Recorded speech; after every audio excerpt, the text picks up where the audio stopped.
What's going on? Today I'm sharing everything I'm eating to get closer to 10% body fat and 3 tips I use to make tracking macros easier, more flexible, and less stressful for me. Hopefully they'll help you out too. Let's get started. My current weekly average weight right now is 195 pounds and my estimated body fat percentage is roughly 17.5%. Now, I used a spreadsheet that I created based on the Navy body fat method to estimate my starting body fat percentage. Now, it's not the most accurate method. It has an accuracy of roughly 3 to 4%, but it's simple. It requires minimal equipment and measurements, and it gives me an educated ballpark to start with. From there, I calculated how much lean body mass I have and how much fat I need to lose to reach my goal of 10% body fat. My lean body mass is around 161 pounds, and I'm carrying roughly 34 pounds of fat. To hit my goal of 10% body fat, that means that I would need to lose 16 pounds, which means that I would need to weigh around 179 pounds.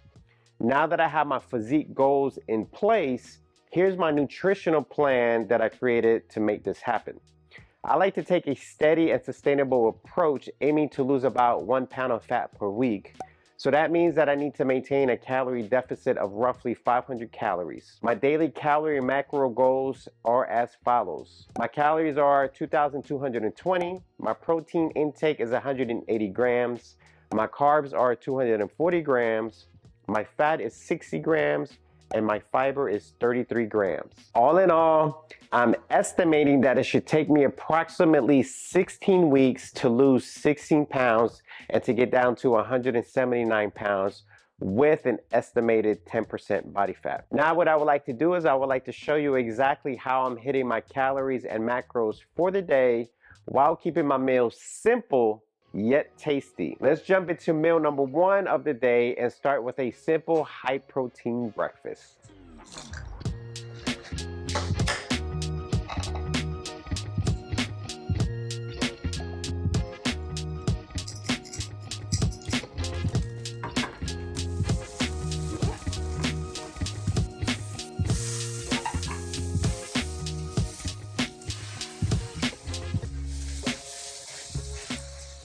All right, so meal number 1 is done. It's about 12 o'clock right now. And I keep it simple for meal number 1. It's a high protein breakfast. So what I did was I had scrambled eggs. And within the scrambled eggs, I had 200 grams of liquid egg whites, 2 eggs, 28 grams of fat-free cheddar cheese, 100 grams of squash, 70 grams of black beans. And for the oatmeal, I did 60 grams of oats. I put Splenda and cinnamon to give it some flavor.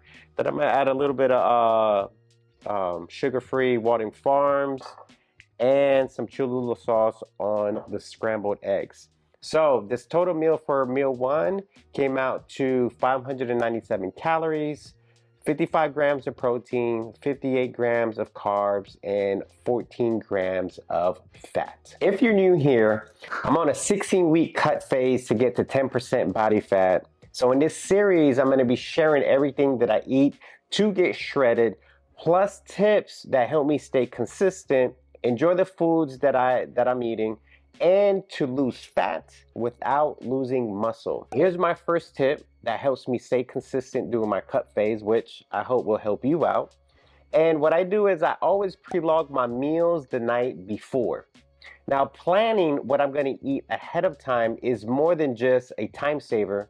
What it does, it helps reduce decision fatigue, which is a huge deal when you're dieting. If you think about it, we make hundreds of small decisions throughout the day, and every one of those decisions drains our mental energy. When I already know what I'm eating, I eliminate one major source of stress. Instead of standing in the kitchen wondering, what should I make? Will this fit my macros? I have a clear plan in place that I can stick to or adjust if needed. There's also a psychological benefit to this. By planning the night before, I set myself up for success. This reinforces my commitment to my goals because it builds confidence that I've already taken the steps to make sure the actions I need to achieve my physique goals are already in place. So it's like starting the day with a win. and the momentum can carry you through those moments. Hey Dave, what are you doing? Especially when you're hungry or those cravings hit. For me, this is one habit that has been a total game changer. Now, if you haven't tried it, I highly encourage you that you give it a shot. And what I do is I use a free macro tracking app. It's called Macros First to pre-log my meals. Now, at first, it does take a little bit of effort because you're building a new habit, but after a week or two, it'll feel like second nature. This is one of those small habits that really makes the difference between success and failure. It might seem simple, but it has a massive impact in the long term. All right, so hopefully that tip is helpful, will help you out. I'm gonna go ahead and finish off meal one, and I'm going to get a little bit of work done and let my food digest, and then I'm gonna head to the gym.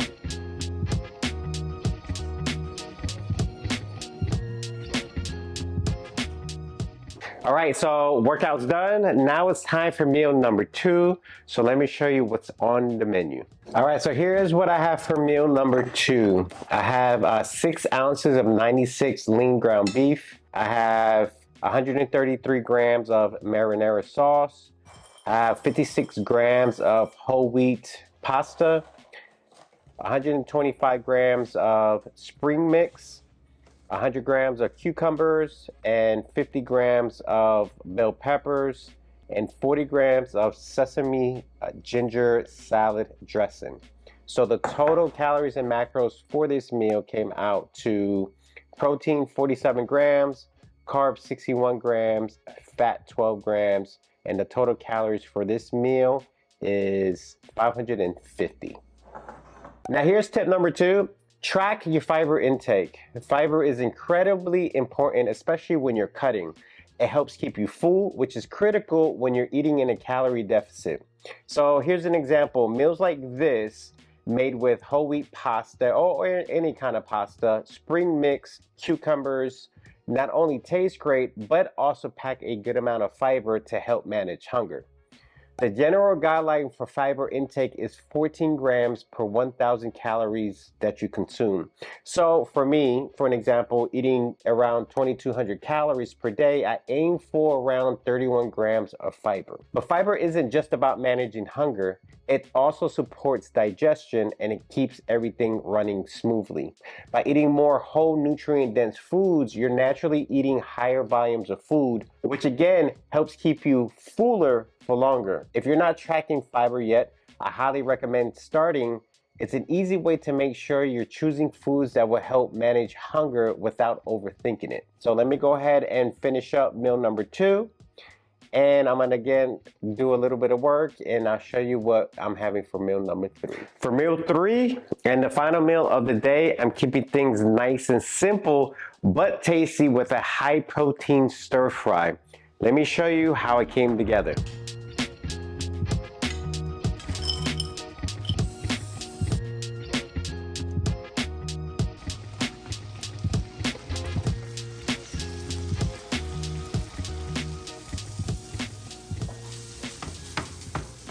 All right, meal three is done, and this is what's in the meal. So I have 6 ounces of ground chicken breast. I have 200 grams of brown rice, 160 grams of Fiesta style frozen vegetables. And for the flavor, to make it TAF, tasty as fudge, what I did was I added 14 grams of sesame oil. That's to help meet my fat intake for the day. 2 tablespoons of soy sauce, 1 tablespoon of rice vinegar, and 2 tablespoons of gochujang sauce, which is kind of similar to sriracha sauce. With all of that together, the total calories came out to 672 for this meal. Protein 59, carbs 73, and fats 19. So that's meal three, but I still have some room for one of my favorite late night snacks. It's a quick and easy way to satisfy my sweet tooth while hitting my macros for the day. So I'm going to finish off meal three and then I'm going to show you how how I make it. To satisfy my sweet tooth and cravings for something crunchy, I'm having 2 rice cakes, and I usually eat one while I prepare the other one by topping it with 28 grams of dark chocolate, melted with 1 gram of coconut oil, and this just helps melt it, and then is drizzled over the 1 rice cake. And then I freeze it to harden the chocolate to give it some nice texture. I'm also having 150 grams of vanilla Greek yogurt to finish off my protein for the day. Now the total calories for this simple, easy snack came out to 410 calories. The protein was 24 grams, carbs 46, and fat 14. This is one of my favorite snacks because it's easy to make and it feels like a treat but still fits within my macros. It's a great way to manage cravings while staying on track. So if you struggle with cravings when cutting, having easy to go snacks like this can make a huge difference. The key is finding something that satisfies you mentally while helping you hit your macros. Here's how my calories and macros ended up for the day, and a final tip I learned the hard way, especially for those of you who tend to be perfectionists like me. So my total calories for the day was, hold on, here we go, was 2,229. My total protein intake was 185 grams. My total carbs were 238, and my total fat was 59 grams. So here's tip number 3, something I learned the hard way. And that is, I used to stress and feel anxious about hitting my calories and macros perfectly. This mindset was a carryover from when I used to follow restrictive diets. But over time, I've realized you don't need to stress about being perfect every day. As long as you're within plus or minus 10 grams of protein and carbs and plus or minus 5 grams of fat, 85 to 90% of the time, you will get shredded. Having this flexibility has made the process so much more enjoyable because I no longer feel like I have to be perfect all of the time. I focus on consistency over perfection because when you're consistent with the right inputs, like hitting your calories and macros within the range I mentioned, that's what leads to the results that you want. The same principle applies to any other area of your life as well. If you found this video helpful, I really appreciate it if you could like the video. And if you'd like to know what your calories and macros should be to shred fat without losing muscle, let me know in the comments and I'll send you a link to my free calories and macros calculator. Say bye. Oh. Until next time.